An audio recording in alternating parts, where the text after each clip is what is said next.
ఒక తోటలో ఒక గుమ్మని. Hi friends, good morning. నేనైతే వాకింగ్కి వచ్చాను. మీతోని ఒక 2 విషయాలు డిస్కస్ చేయాలి ఫ్రెండ్స్. ఏంటి అంటే, నేను ఒక మూవీ చూసిన, అల్టిమేట్ అనిపించింది. అదే మూవీ బ్రో, రామం రాఘవన్. చాలా బాగుంది. అది ఏంది అంటే ఫాదర్ సెంటిమెంట్. ఇప్పుడు నువ్వు ఏ సినిమా చూసినా, ఎన్ని ఇంతకుముందుకు చాలా సినిమాలు చూసారు, మదర్ సెంటిమెంట్లు, మదర్ లవ్ ఇలా చూపించారు. కానీ first time or second time Bommarillu father ఎట్లయితే సెంటిమెంట్ చూపించారో, సేమ్ దానికి బాగా ఈ రామం రాఘవ మూవీలో కూడా చూపించారు. ఒక భిన్నంగా చూపించారు. ఎట్లా అంటే, ఫాదర్ కొడుకును ఎంత ఇష్టపడి పెంచాడో, దానికి రివర్స్గా కొడుకు అట్లా పెరగడం. అంటే ఒక కొడుకును మంచి తోవలో నడిపిద్దాము అనేసి తండ్రి ప్లాన్ ఉంటే, కొడుకు నన్ను ఇంత ఇబ్బంది పెడుతుండు అనేసి ఒక కొత్త కోణంలో, నాకు తెలిసి ఈ ఇన్ని సినిమాల కంటే ఫస్ట్ ఏంది అంటే, నా తండ్రి నన్ను ఇక ఎప్పటికీ చిత్రహింసలు పెడుతున్నాడు, అట్లా చేయి, జాబ్ చేయి, సరిగా ఉండు అని చిత్రహింసలు పెడుతున్నాడు అని తండ్రినే చంపుదాం అన్న ఒక థాట్ వచ్చే సినిమా అంటే నాకు తెలిసి ఫస్ట్ సినిమా అనుకుంటా, రామం రాఘవ. చూడండి బ్రో, బాగుంది.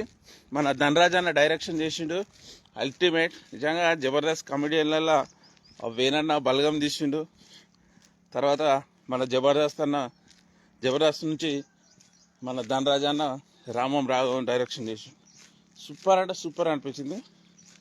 నాకైతే బాగా నచ్చింది. ఎమోషనల్ చాలా బాగుంది.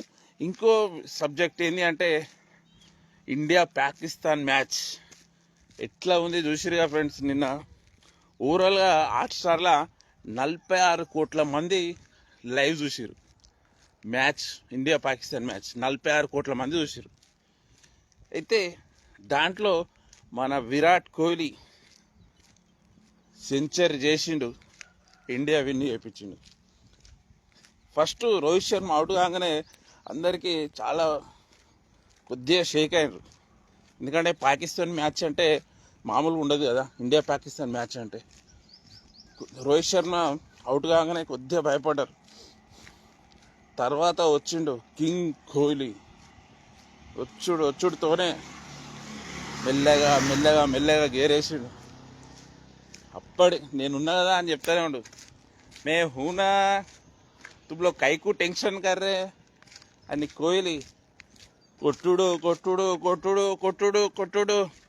లాస్ట్కు 2 రన్లు అవసరం ఉంటే, అప్పటికి కోహ్లీది 96, 4 కొట్టి సెంచరీ చేసిండు. సెంచరీతోని ఇండియా విన్ అయింది. కింగ్ కోహ్లీ అనే ఫేవరెట్ టీం పాకిస్తాన్. దేనికి ఫేవరెట్? ఎక్కువ రన్స్ కొట్టడానికి. ఎంజాయ్ చేసి నేను ఇండియా మొత్తం అన్ని దేశాలు ఎక్కడెక్కడ ఉన్నారో ఇండియా వాళ్ళంతా ఎంజాయ్ చేసుకుని నేను పాకిస్తాన్ టీం మీద గెలవగానే. ఓకే ఫ్రెండ్స్, చూడని వాళ్ళు హైలైట్ చూడండి, మజా వస్తుంది మ్యాచ్. ఆల్రెడీ ఒక డైలాగ్ ఉంది చూడు, ఇండియా బంగ్లాదేశ్తో ఆడితే ఏం కిక్ ఉంటుంది, పాకిస్తాన్తో ఆడితేనే కిక్ ఉంటుంది. ఆడుడు కాదు, పాకిస్తాన్తో గెలిచింది కూడా. ఓకే, ఈ 2 అయితే నాకైతే చాలా బాగా అనిపించింది. మ్యాచ్ చూసిన, మూవీ చూసిన. సెంటిమెంట్ ఇక్కడ దేశం సెంటిమెంట్, ఇక్కడ ఫాదర్ సెంటిమెంట్ మస్తు అనిపించింది ఫ్రెండ్స్. మీరు కూడా చూడండి, ఎంజాయ్ చేయండి. Okay, bye. వాకింగ్